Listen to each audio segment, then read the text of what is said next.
قرآن کریم کے 18ویں پارے میں کئی صورتیں مذکور ہیں۔ سورہ مؤمنون ہے، اس کے بعد سورہ نور ہے، اور پھر سورہ فرقان کی ابتدا بھی اسی پارے سے ہوتی ہے۔ سورہ نور کے ابتدا میں اللہ تبارک و تعالیٰ نے بہت سے احکامات ذکر فرمائے ہیں جن کا تعلق زنا سے ہے، یعنی زنا کرنے والے مرد اور عورت کو کیا سزا دی جائے گی، اور اگر زنا کا ثبوت نہیں ہوتا، کوئی بلا وجہ تہمت لگاتا ہے بھولے بھالے اور سادے سیدھے مومن مرد اور عورت پر، اور پھر 4 گواہ نہیں پیش کر پاتا، تو چونکہ اس نے ایک مسلمان کی آبرو ریزی کی ہے، اس کی عزت کھائی ہے، اس پر بڑی تہمت لگائی ہے، تو ان تہمت لگانے والوں کو کیا سزا دی جائے گی وہ بھی یہاں پر اس کو بھی یہاں پر ذکر کیا گیا۔ دراصل اس میں اور ان باتوں میں اور اس کے آگے پیچھے حضرت عائشہ رضی اللہ تعالی عنہا کی طہارت کو اور پاکیزگی کو بیان کرنا مقصود ہے۔ بات کیا تھی؟ یہ ایک قصہ ہے۔ حضور پاک صلی اللہ تعالی علیہ وسلم جب ایک غزوے سے واپس آ رہے تھے سن ہجری 6 میں، غزوہ بنی المصطلق سے، تو امہات المؤمنین میں سے حضرت عائشہ رضی اللہ تعالی عنہا ساتھ تھیں، اور حضرت عائشہ رضی اللہ تعالی عنہا کا اونٹ جس پر ان کا ہودج تھا، ہودج جانتے ہیں آپ، ایک طرح کی پالکی جسے آپ کہہ سکتے ہیں، یا چھوٹا سا کمرہ ایسا ہوتا تھا جس کو اٹھا کر اس پالکی کو اوپر اونٹ پر رکھ دیا جاتا تھا، اور چاروں طرف سے اس پر پردہ ہوتا تھا۔ اور چونکہ اس وقت پردے کے احکام نازل ہو چکے تھے، تو معمول یہ تھا کہ حضرت عائشہ رضی اللہ تعالی عنہا اپنے ہودج میں سوار ہو جاتی، اور پھر اس ہودج کو لوگ اٹھا کر اونٹ پر رکھ دیتے تھے۔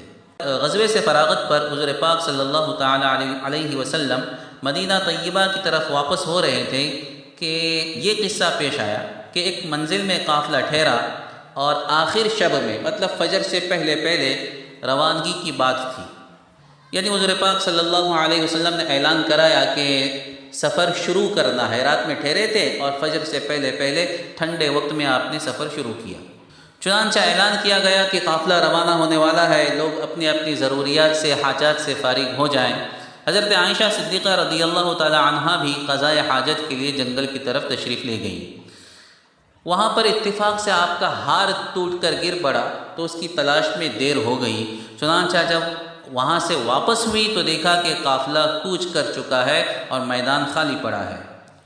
لوگوں نے حضرت عائشہ رضی اللہ تعالی عنہا کے ہودج کو اٹھا کر اونٹ پر رکھ دیا تھا، لیکن چونکہ حضرت عائشہ ہلکی پھلکی تھی، اس وقت آپ کی عمر کم تھی، اس واسطے اندازہ نہیں ہو سکا کہ ہودج خالی پڑا ہوا ہے اور حضرت عائشہ اس میں نہیں ہے۔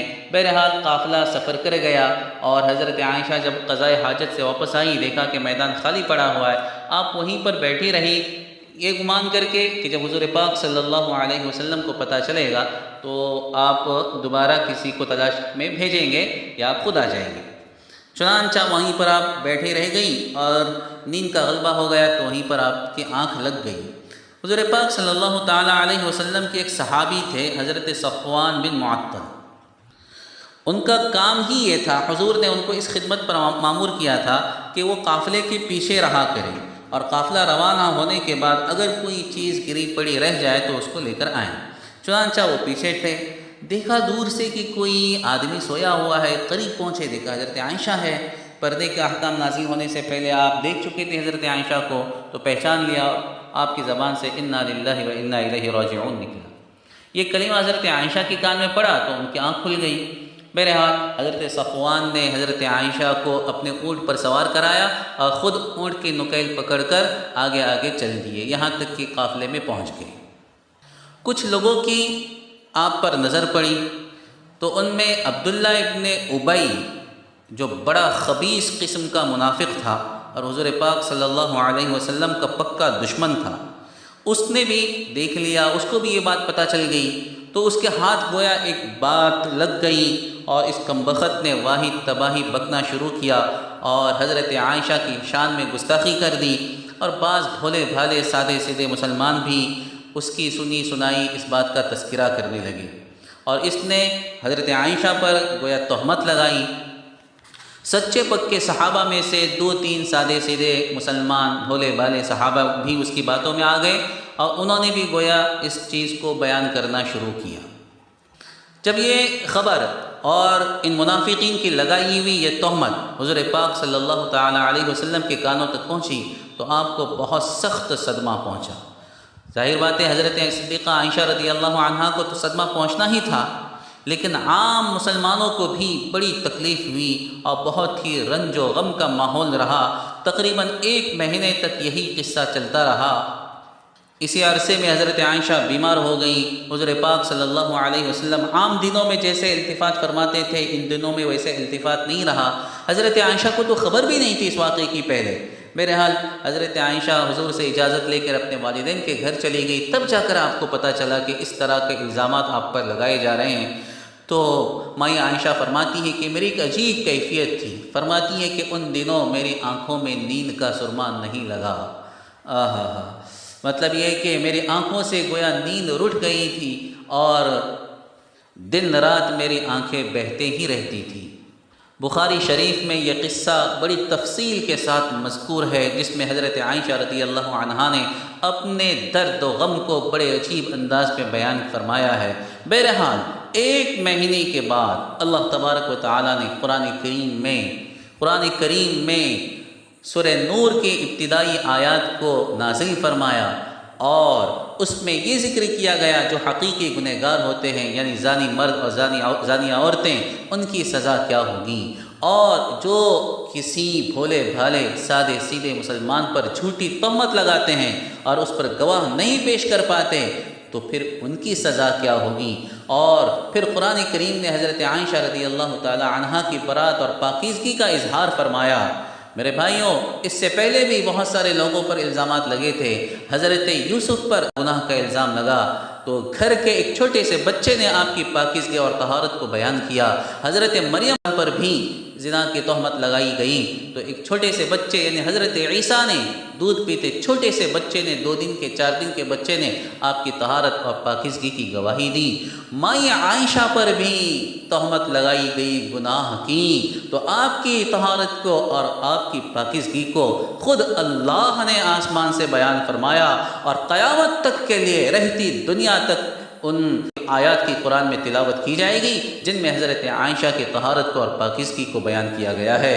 چنانچہ اللہ تبارک و تعالیٰ کا ارشاد ہے، الخبیثات للخبیثین والخبیثون للخبیثات والطیبات للطیبین والطیبون للطیبات، کہ جو گندی عورتیں ہوتی ہیں وہ گندے مردوں کے لیے ہوتی ہیں، جو گندے مرد ہوتے ہیں وہ گندی عورتوں کے لیے ہوتے ہیں، اور جو پاکیزہ عورتیں ہوتی ہیں وہ پاکیزہ مردوں کے لیے ہوتی ہیں، اور جو پاکیزہ مرد ہوتے ہیں وہ پاکیزہ عورتوں کے لیے ہوتے ہیں۔ ظاہر بات ہے حضور پاک صلی اللہ تعالی علیہ وسلم سے زیادہ پاکیزہ کون ہو سکتا ہے؟ وہ جن کے تقوی پر اور طہارت پر جبریل امین بھی رشک فرمایا کرتے تھے، تو ظاہر بات ہے آپ کے ہونے والے ازواج بھی اسی درجے کی پاکیزہ ہوں گی اور اسی درجے کے تقیات ہوں گی، نقیات ہوں گی، صاف ستھری ہوں گی اور اسی درجے کے تقوی والی ہوں گی۔ اولئک مبرؤون مما یقولون، اللہ فرماتے ہیں کہ جو تہمتیں لگائی گئی ہیں مائی عائشہ پر اور اسی طرح سے صفوان بن معطل پر، ان پر جو تہمتیں لگائی گئیں اللہ فرماتے کہ وہ ان تہمتوں سے پاک ہیں۔ لہم مغفرۃ ورزق کریم، ان کے واسطے مغفرت ہے اور رزق کریم ہے۔ یہ واقعہ جب پیش آیا اور حضور پاک صلی اللہ تعالی علیہ وسلم کو قرآن کریم میں اطلاع دی گئی کہ مائی عائشہ پاک ہیں اور تہمتیں لگانے والے جھوٹے ہیں، حضور پاک صلی اللہ علیہ وسلم نے سب کو بلا کر سب کے اوپر حد قذف جاری کی اور ایک کو 80 کوڑے لگوائے، اور جو ان کا سرغنہ تھا، طبرانی شریف کی روایت میں آیا ہے کہ ان کا جو سرغنہ تھا عبداللہ ابن ابی، آپ نے اس پر دوہری حد جاری فرمائی۔